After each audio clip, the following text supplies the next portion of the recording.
çəkirəm dünyanın haksız gemini. Ovunmaz günlere ilim neylesin. Göğlerden elendi dert ki yağış dek. Yanar ocağımda gülüm neylesin. Neylesin neylesin gülüm neylesin.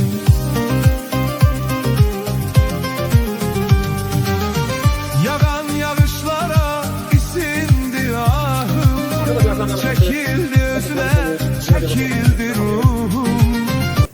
Bizim çileme sistemimiz, güvertlarımız da yavaş yavaş çıkır.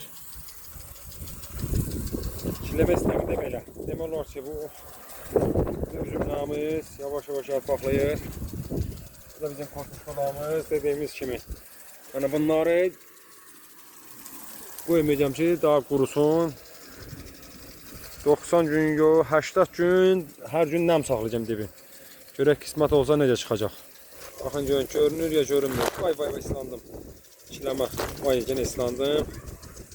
Ana bu qaydada. Beləsinə demək olar ki, hər yer durmadan elə düzəltmişəm ki, daha durmadan bu hər bir yerə ayarlayırsan özü sulanır, bax gəlir, yavaş yavaş gəlir. Aha, ıslatdı bizi. Qaçaq. Ana belə. Çiləmə sistemi də belə bu qaydada olur.